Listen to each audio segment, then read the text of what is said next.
bagaimana gedung Papak di Kota Lama menapaki babak di era baru?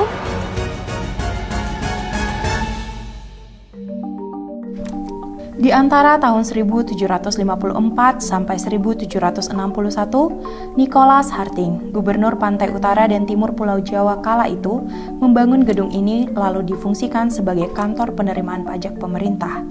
Namun pada masa pemerintahan Daendels, yakni tahun 1811 hingga 1816, Provinsi Pantai Utara dan Timur Jawa diubah menjadi karesidenan-karesidenan, sehingga gedung Papak dialihfungsikan menjadi kantor residen Semarang.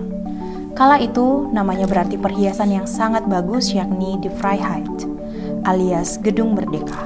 Entah keindahan arsitekturnya yang menjadi alasan penamaan ini, namun sayangnya gedung tersebut dilalap api pada tanggal 4 Oktober 1850. 3 tahun setelah Balai Kota Semarang terbakar, pada tahun 1854, berdirilah Gedung Balai Kota Semarang yang baru yang dinamai sebagai Istana Agung atau Rumah Gede.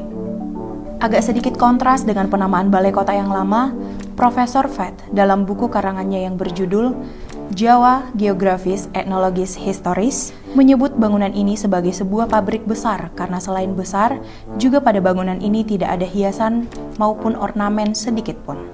Keseluruhan bangunan berbentuk persegi dan atapnya datar. Inilah alasan gedung ini kita kenal sebagai Gedung Papak atau Gedung Tak Beratap. Sebutan itu terus dipakai lama sekali hingga masa kemerdekaan. Di awal kemerdekaan Republik Indonesia, Gedung Papak menjadi kantor Gubernur Jawa Tengah sekaligus kantor residen Semarang.